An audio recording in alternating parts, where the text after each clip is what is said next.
with the world with level 1 done now, we got level 2. We will not save until the session is over, so I know that we haven't lost any progress or the recording doesn't go bad. But anyway, we're at World 1-2, the Cave of No Return. As you can see here, we're starting off where we actually left off from the last mission, but we can't go back to the previous mission. We're now going into the Cave of No Return. It's pretty dark in here. Looks like we're gonna need a lantern to help us out. Luckily, there's a lantern right here. You got a lamp on a dark and lonely night. Press the A button for a gentle light. If you get chilly, press the A button to burn whatever is in front of you.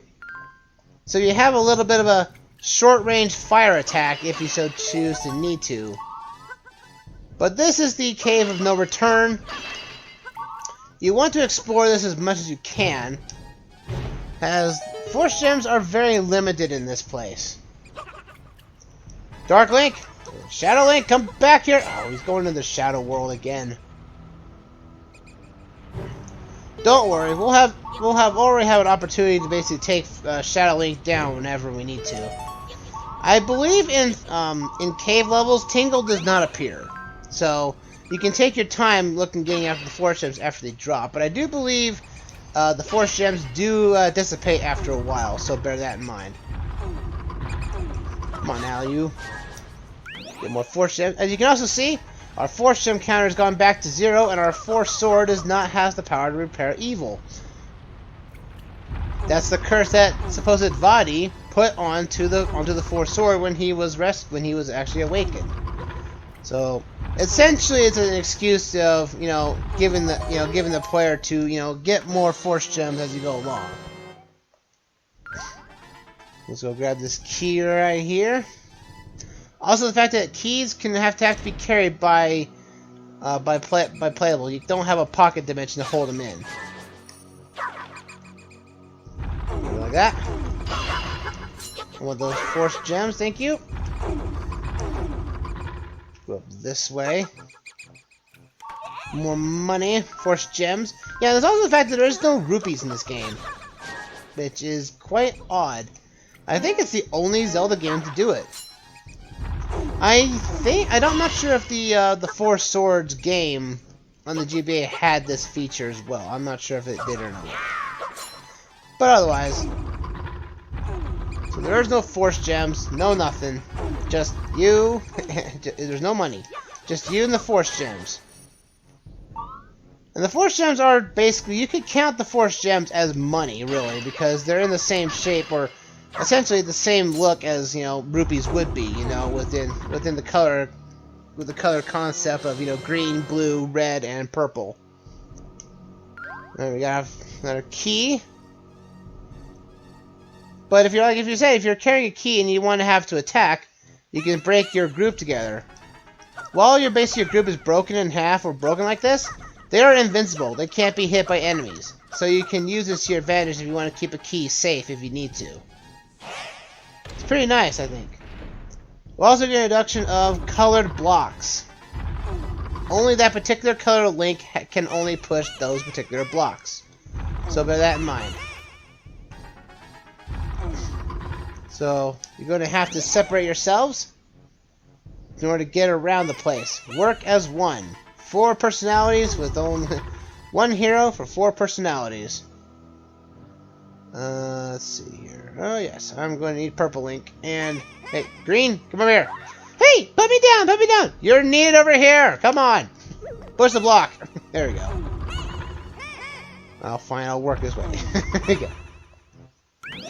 Get ourselves some Force Gems here.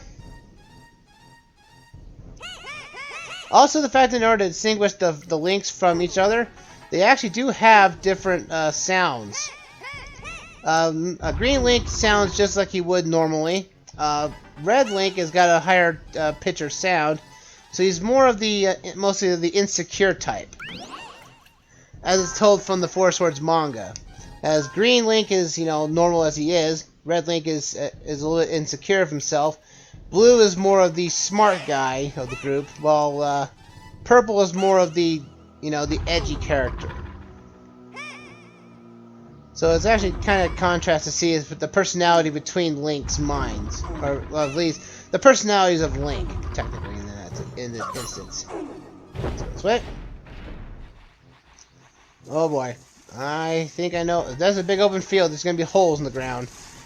It's a Link to the Past enemies. There we go. Also, there's a combo system in place. This is where they're supposed to tell you about it.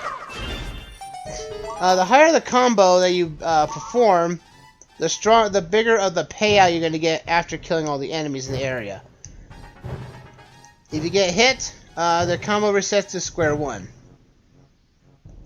Let's break some of these jars here. You want to break all these jars because all of them have some sort of force gem in them. So get into your formations and just go to town. Essentially, a nice dream for Link. Able to go into a cave and break jars with no problem. Just bear in mind that if you are in formation, any link or all links in the formation are active, so your hitbox is much wider as a result. So bear that in mind. So if you want to go at this alone, break your formation up to have a single link walk around. Ow. There's a well right there too. Nice. These things are a bit of annoying, to be honest.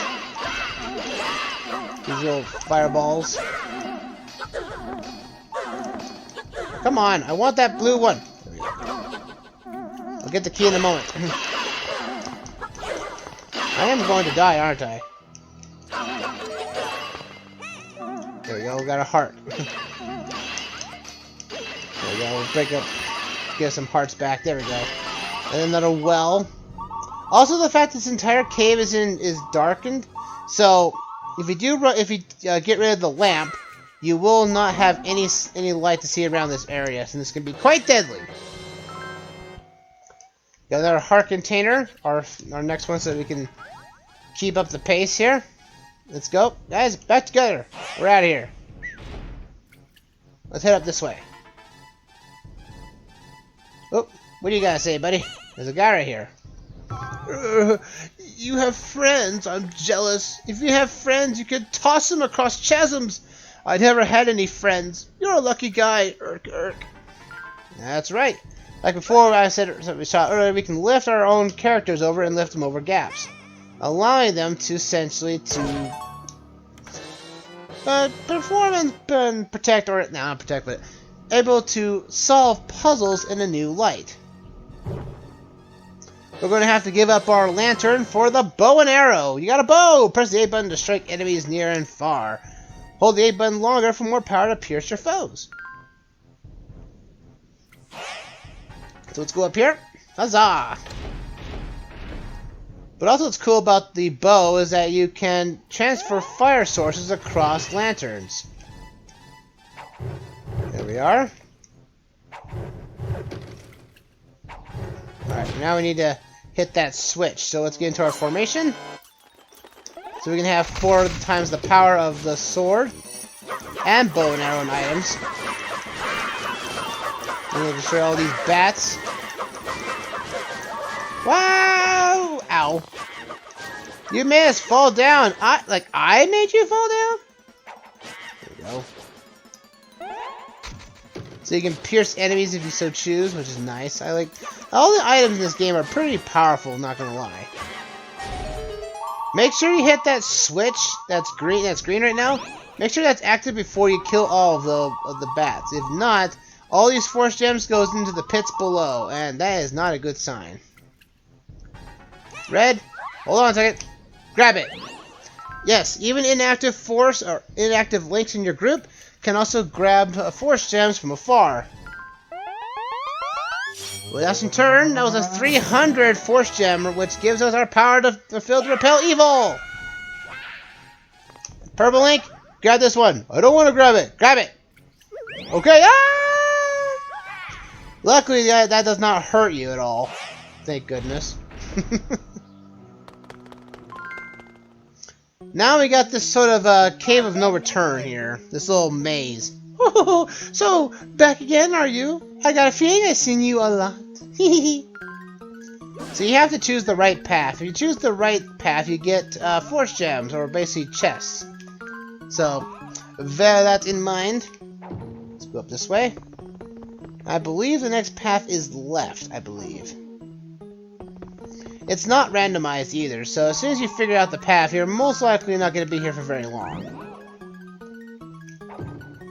And if you basically lose a lot on the force gems, this might be your first level to instigate that you're going to have to restart the level from scratch to get 2,000 force gems. But we don't have to this time around. Ooh, so you wandered into this cave of no return too, eh? Well, if you want to escape alive, you must pull a long lever. Grab it with the R button and then line up this way, and then pull. That's just common sense. I was all alone though, so I couldn't do it, and so I died all alone. Then this game got dark.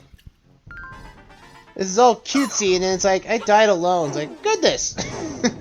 Well, we're not gonna die alone. Me and my buddies, we're gonna save the day. But as you know, there's always a curiosity to figure out what's the other lever do. And that gives us a chest, which gives a heart container. Certain levels will actually get you to basically either 7 hearts or 8 hearts, depending on the size of the stage. Ha! You followed me here! Now I'll bring you to your doom! Defeat Shadow Link! Shadow Link will appear as a boss battle, particularly between stages. But he has a gimmick. He has his sword himself as a shield. He also likes to drop bombs. But his main gimmick is that after a while, he will transform into a different color Link. And he can only be defeated by that color of Link. So bear that in mind. In multiplayer, it makes it very interesting. So now we have a boss fight of its own. Each time we defeat Shadow Link, he drops 100 force gems. And that is his main gimmick. Otherwise, his fights are either war of attrition or essentially surviving whatever he's going to give you in the end. Ooh, someone who just looked like you did this to me. If you're looking to defeat him, check his tunic. You can't hit him if you're not wearing the same color. It's just common sense. I guess as much from the start, but he still got me, they still thought the best of me. Man, Shadow Link has killed 3 people in this place. Goodness. That's scary enough in its own right. Oh, and then the stage just immediately ends here. It's one of the shorter levels in the game, by far. Jump into our portals here, and get Force Fairy times 7. Well, actually, I think that's our total amount of Force Fairies, though. We're out of here!